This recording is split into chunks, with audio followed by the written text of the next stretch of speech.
Okay. So this apartment we had is located on the Strip in Baldwin Park on Main Street, which every city has one of those little areas, uptown, downtown, old town. At one point back in the day, it was downstairs was a drugstore, and the owners lived in the apartment where we lived. So it was just three apartments that were in our building. The bottom was that drugstore. It was our apartment straight on top of it, front door to front door with us. We shared a tiny walkway with the second apartment, and then downstairs, which was the alleyway to our stairway to go up to our apartment, we had the third one down there. That was all that was in this building. So yeah, it was a very big apartment, but it was super old, and a lot of people never really knew there was apartments up there because of the simple fact that, again, there was that old drugstore sign that was left outside of our building, which was looking out to the main street, which was our bedroom. So everybody that knew we lived there would, trip out because they had no idea there was apartments up there, because everything was just like commercial or storefronts and stuff like that.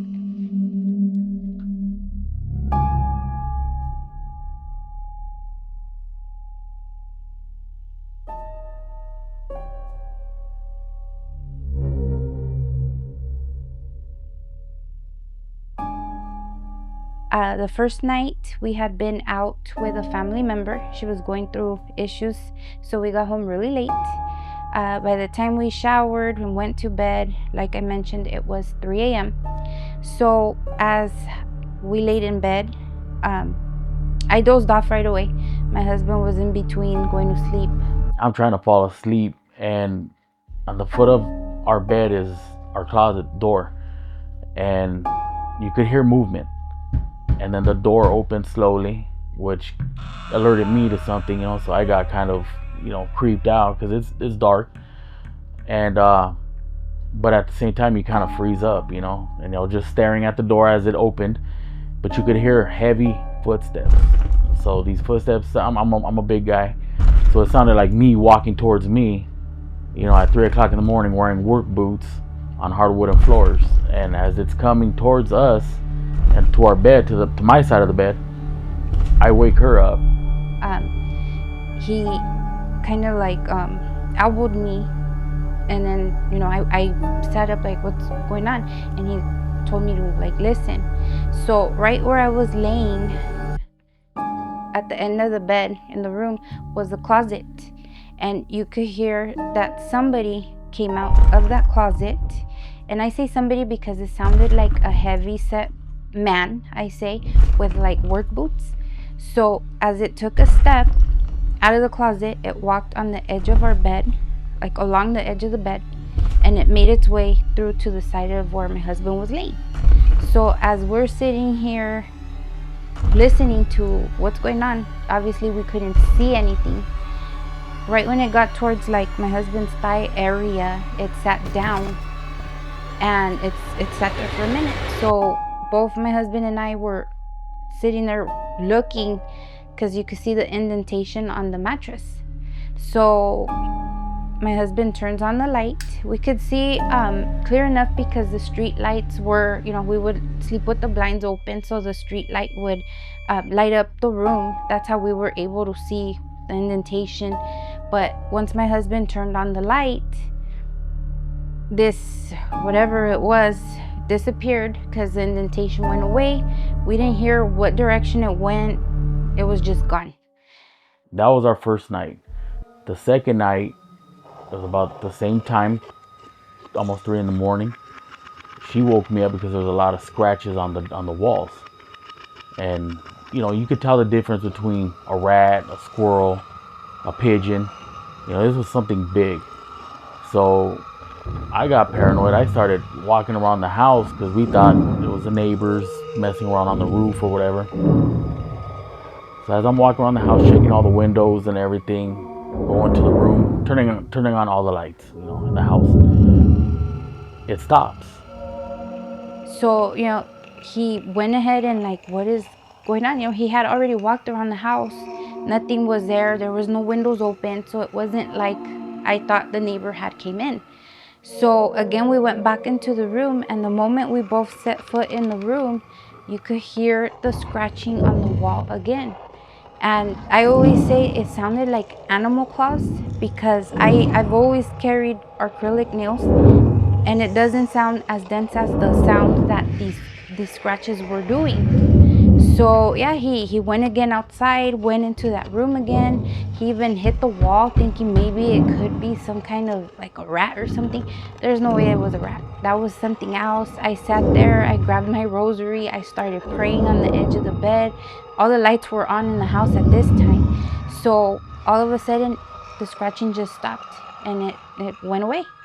So then the third night, again at 3 in the morning, we had a TV, and on top of the TV, I would call it my God corner. I had statues of the Virgin Mary up there. I would have my candles up there, little angels, figurines, and stuff. And I've always had it that way in the room. So this night, like I said, it was 3 in the morning again, and there was just like this pounding, So at this time, it was kind of warm, so I had a little desk-sized fan up there on top of my little God corner. So I thought maybe that's what was, skipping or something. So I elbowed him to get up and go, take care of the sound. Like I couldn't see very clearly what it was. So when I did, he sat up and he started looking up on the corner what it was. And he was just like, "Do you see that?" He told me.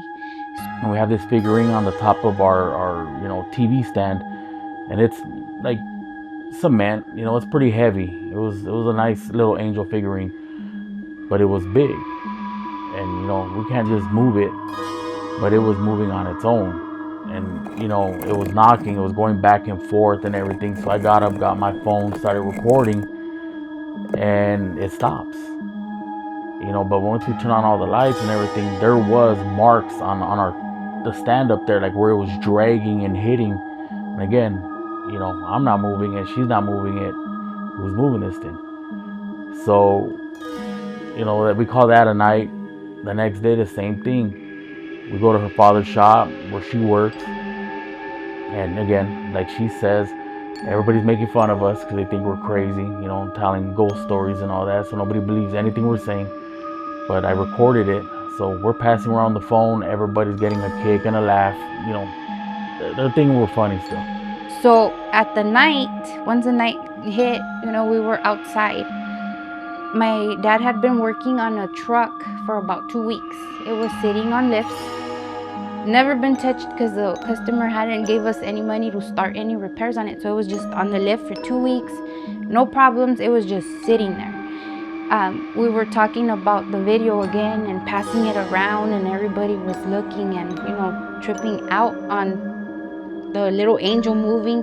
And in the video you could see a red light around it, a tiny little red light, kind of like a laser. When we seen it the night before, it wasn't there like with our eye. It was just caught on the recording. So yeah, everybody was looking. There was the guys, there was like 4 of them were leaning on the truck. So all of a sudden this truck took a leap forward. So it was on the ramp, on the holders. It went forward instead of backwards. When it went forward, everybody felt it move, so they jumped off. They were scared. Everybody was scared. And yeah, the truck moved. After it went off the ramps, it probably went forward about 4 feet or so. And it's a semi, a big rig truck, heavy truck. It goes forward, not back, it goes forward, and it rolls. Once that happened, nobody was laughing no more. And they were like, all right, we're done with these stories. We don't want to talk about this no more. We're done.